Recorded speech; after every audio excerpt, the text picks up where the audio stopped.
nila, mothers know best. At habang lumalaki tayo, mas nare-realize na natin kung gaano katotoo ang kasabihan nito. Kahit yung mismong ugali natin, nakuha natin yan from our mothers. Kaya yan naman ang isi-share sa atin ng mga bisita natin sa Mars Sharing Group. Magpapakita tayo ng mga photo or video and then using that, explain ng mga guests kung ano yung nakuha nila from your mama's videos and then kung ano nakuha nyo sa mga nanay ninyo. Let's see! We are here with the famous Myeongdong street food market. K-pop fan ba ang nanay mo? Ako po. Ikaw ang K-pop fan? Yes. Even K-dramas. And then it was so much fun when we were there. Kasi I could read Hangul, ganyan. So ganong levels yung skills mo sa pagdating sa Korean? When we were going around, di na kami kumuha ng tour guide. Like, talagang ako na gumawa ng itinerary. Kasi parang technically, alam mo naman na lahat ng gusto mong makita at puntahan. Yes, so medyo parang inutuko na din si Mommy na kumunta kung saan-saan, gano'n. So this was just the two of you? Kayo lang yung nasa trip na to? Ano, ibang trip na po to. This one naman sa Taiwan. Taiwan naman ito. Yes. So close ka talaga sa nanay? Yes, si Mommy po talaga. As in, kasi my sisters are old na. Ako na lang naiwan sa bahay. Lagot ka sa mga sisters mo na old na. Sorry, ate, They're watching this. Hi, ate! Love you. Okay, check naman natin ang mga photos and videos ni Manolo.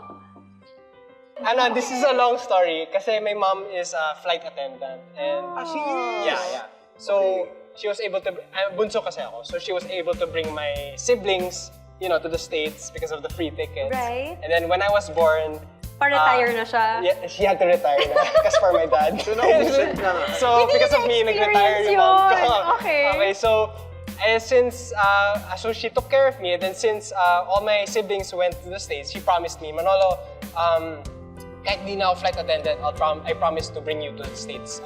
12 years old para half pa rin yung ticket kahit hindi free. Pero ang the thing is 16 years old. I was 16 in that picture because she still had to save and all. The funny thing is when I was 16, yun nga yung application for the visa. I'll always say the good answer don't give out what is not asked. Ganun. So pagdating ng lineup, ako na. She prepared all the papers na, then yun, sobrang nervous na kami. And then, tinanong ng guy, what are you gonna do in the States? Sabi ko, I'm gonna go to Disneyland. Tapos sabi ng guy, okay, approve. Tapos my mom was like, okay na? Okay. So, parang, yun Parang lang. over-preparation only for just a very simple question pala. Ganyan. Tinupad niya yung promise niya to bring me to the States. So, what I learned from her is, to always follow your word and, hardworking din. So you can say that you're hardworking because nakita mo sa nanay mo. Yes, hopefully. Hopefully. I like that. Yes. Tingnan naman natin ang nanay ni Rain. Nanay ba kaya ito ni Rain? Tingnan natin, ha? Kasi maraming pakulot tong si Rain, eh.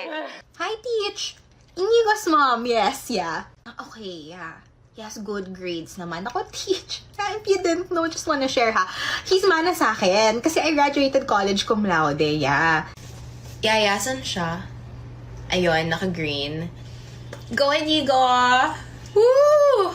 Ang init pala dito, yan, no? Anak, come here, come here. Post lang saglit there, near the flag. Coach, can we borrow the ball?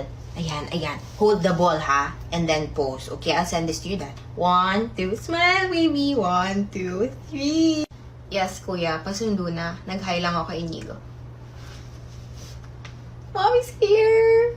Nakakainis si Rain. That's my favorite. O sige, Nanay ngayon ka na i-chika pala. mo sa amin kung ano tong mga pakulo mo naman sa TikTok about being a trophy mom, wife. Favorite ko talagang mag-hangout with my titas. My mom has, sinasabi nga nila, parang silang titas of, taga Rizal kami, so titas of Rizal. Like, so when I'm with them, talagang, oh my gosh, amiga-amiga, ganyan. And I observe them. I like sitting at the table. Pag di ba usually after family lunch, yung mga pinsan pupunta na sa kwarto. Ako, I like sitting there and listening to their chika. Yeah. And then, subconsciously na-absorb ko. And then, I decide to I like making skits, sketches on TikTok. It's like, I like writing din kasi. So parang for me, nagagawa ko Anong yun course sa na TikTok. kinuha mo nung college? Broadcast communication. Oh, this is your Yeah. mom. Yeah, that's my mom. Super stage mom talaga siya. And she was also a teacher. Kaya yung kwento about Card Day, yung mga kwento niya sa akin about the moms in school, it's a good mix of my titas, the kwentos. Yun. That's how I Obviously, relate the to the mommy character. doesn't look like a trophy mommy, pero ano naman sa nanay mo ang nakuha mo sa